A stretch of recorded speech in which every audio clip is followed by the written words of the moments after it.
ሰላም ቤተሰቦቼ እንኳን በደህና መጣችሁ። ለዛሬ አዘጋጀሁላችሁ የዶሮ ስጋ በወይንና በአትክልት አሰራር ነው። እንደምትወዱ ተስፋ አደርጋለሁ። እንደምታዩት ቆንጆ የሆነ አሰራር ነው ማሳያችሁ። አዲስ ለሆናችሁ ሰብስክራይብ፣ ላይክ እና ሼር እንድታደርጉኝ እየጠየቅኩኝ ቀጥታ ወደ ፕሮግራሙ እንተላለፋለን። አብራችሁን ቆዩ።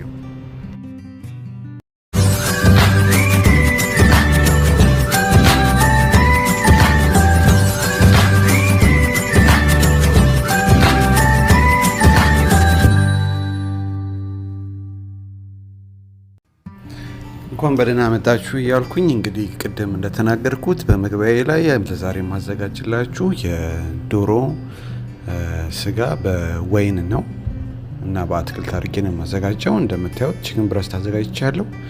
ቺክን ብረስቱን በምትመለከቱት መልኩ እንቆርጠውና ከቆረጥነው በኋላ አንዳንዱ ቺክን ብረስት ወይም የዶሮ ስጋ በባህሪው ወፍራም ነው።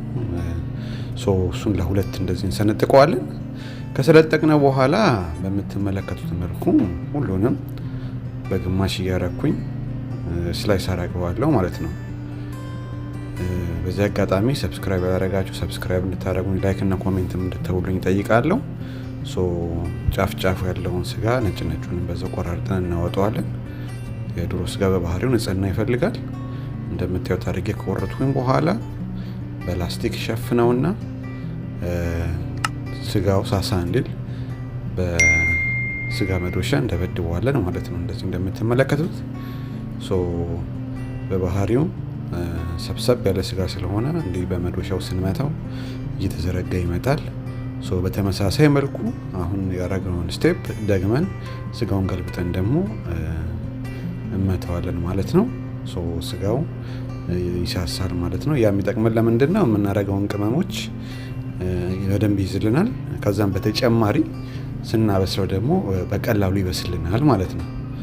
እንደምትመለከቱት ገልብጬ ከእንደገና ላስቲክ ሸፍንና መዶሻ ደብደብ አደርገዋለሁ ማለት ነው። ላስቲኩን የምንሸፍነው መዶሻችንን እንዳይበላሸው ነው። ፕላስ ደግሞ ስጋውም ሌላ ባዕድ ነገር እንዳይነካው ይጠቅመናል ማለት ነው። በዚህ መልኩ በመዶሻው ከደበደብነው በኋላ እና ሳሳ ካረግነው በኋላ ስጋውን የሚቀጥለውን ስቴፕ የምናደርገው ምንድነው? ጨውና ብላክ ፔፐር ነው የምናደርገው። ልክ እንደምታዩት በሁለቱም ሳይድ ብላክ ፔፐር እና ጨው እናደርጋለን ማለት ነው። ገልብጠንም በተመሳሳይ እንጨምራን እናደርገዋለን ቅመሙ በደንብ መዋሃዱን ካረጋገጠን በኋላ ዙሪያውን ካዳረስነው በኋላ እንደምትመለከቱት ስጋውን አንድ ላይ እናስቀምጠውና ወደሚቀጥለው ስቴፕ እንሄዳለን ማለት ነው። የሚቀጥለው ስቴፕ የሚሆነው ምንድነው? ዱቄት እናዘጋጃለን። ዱቄቱን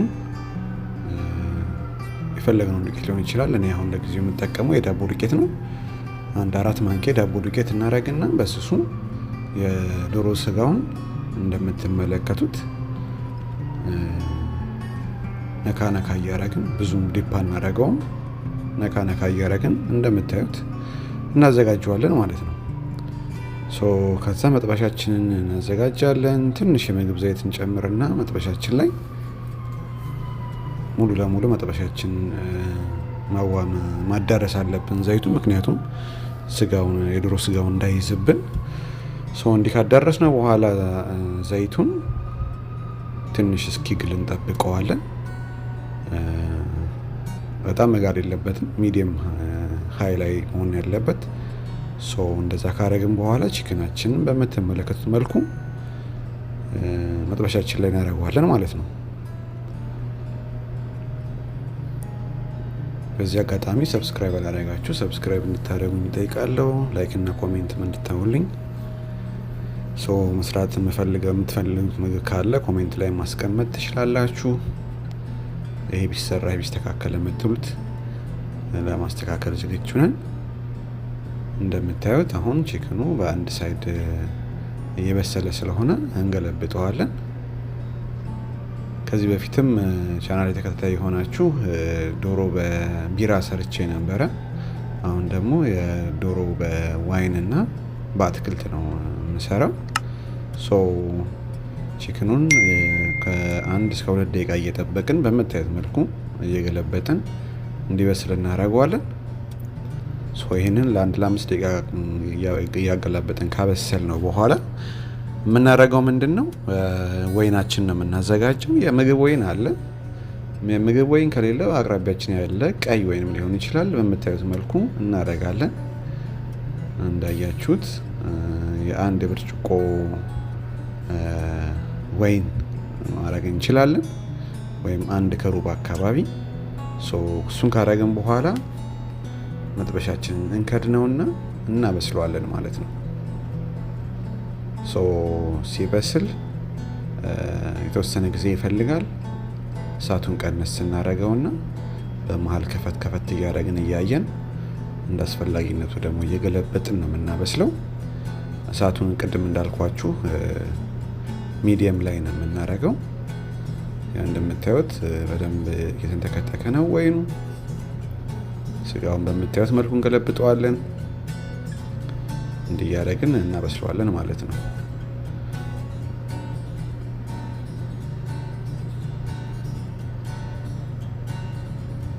አሁን እንደምታዩት በደንብ እየመጠጠ ነው።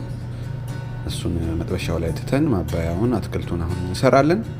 ለአትክልቱ ያዘጋጀሁት ዛሬ ኩከምበር አለን።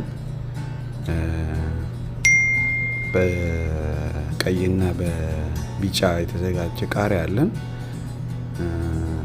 ኦሊቭ ሲድ ወይም ደግሞ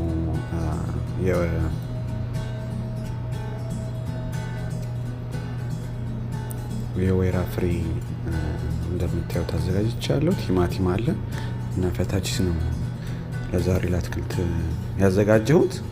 ሶ እንደምታዩት የወይን ፍሬውን የኦሊቭ ፍሬውን በግማሽ ነው የምቆርጠው። ኩከምበሩንም በምታዩት መልኩ ቆርጬዋለሁ። ቃሪያውን በተመሳሳይ ሳይዛቸውን አስተካክለን ነው የምንቆርጠው። ሶ እንዲህ ከቆራረጥን በኋላ ቲማቲማችንን በተመሳሳይ ሳይዝ እንቆርጠዋለን ማለት ነው ወይም እንከትፈዋለን።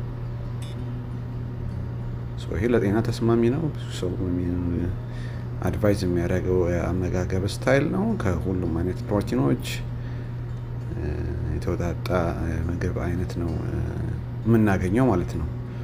ሶ ፈታችሱንም 100 ግራም ፈታችዝ ነው የምጠቀመው። እንደምታዩት ደቀቅ አድርጌ ከትፈዋለሁ። ከዛ በምታዩት መልኩ አንድ ላይ ቀላቅላቸዋለሁ ማለት ነው። ሶ አንድ ላይ ከቀላቀል ነው በኋላ የምንጨምረው ብላክ ፔፐር፣ ጨውና ኦሊቭ ኦይል ነው የምንጠቀመው ነው ለዚህ። ሶ እሱን እንጠቀማለን።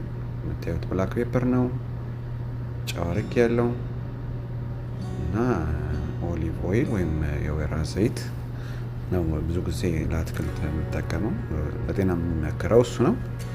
ሶ እሱን ካረኩኝ በኋላ በደንብ እናዋህደዋለን በምትመለከቱት መልኩ። ካዋህድነው በኋላ አትክልታችን ተዘጋጅቷል ማለት ነው። ሶ ወደ ዶሮው እንሄዳለን።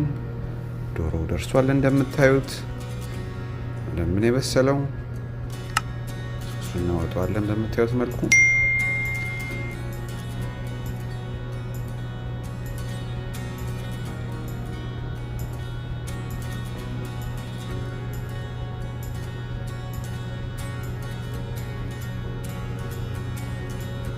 ከዛ አትክልቱን እንደምታዩት ያዘጋጀሁትን ነው የማወጣው። ቆንጆ ሆኖ ነው የተሰራው። ዶሮውን በደንብ በስሏል።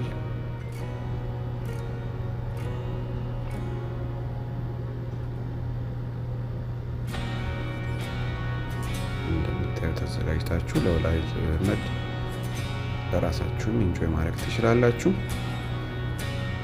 ሰብስክራይብ ያላደረጋችሁ ሰብስክራይብ እንድታደርጉ እንጠይቃለሁ። ላይክ እና ኮሜንት እንድታውሉኝ። በዚህ መልኩ አዘጋጅተን መመገብ እንችላለን ማለት ነው። ብዙ ጊዜ አይፈልግም። በቀላሉ ቤታችን በምናገኘው ግብአቶች ነው የተጠቀምኩት። ይህንን በዚህ መልኩ ሰርተን የሚያምር ምግብ፣ ጤና ተስማሚ የሆነ ምግብ በቀላሉ አዘጋጅተን ቤታችን መጠቀም እንችላለን ማለት ነው። እንደምታዩት ቆንጆ ነው። ለአይንም ይስባል። ትወዱታላችሁ። ሰብስክራይብ ያላደረጋችሁ ሰብስክራይብ አድርጉኝ። ቤተሰብ ለነበራችሁ እስካሁን ተከታተላችሁን እናመሰግናለን። ወደ መቅመሱ ነው የምንሄደው አሁን። አበሳሰሉን አብረን እናየዋለን እንዴት እንደበሰለ። እንደምታዩት ለአይን በጣም ነው የሚያምረው። በደንብ ነው የበሰለው። ስንቆርጠው እንደምታዩት ወዲያውኑ ነው የተቆረጠው። ችክኑን በደንብ ነው የበሰለው። እንዲህ እየሰራን ቤታችን ኢንጆይ ማድረግ እንችላለን። ስለተከታተላችሁኝ አመሰግናለሁ። በሚቀጥለው ቪዲዮ እስከምንገናኝ መልካም ጊዜ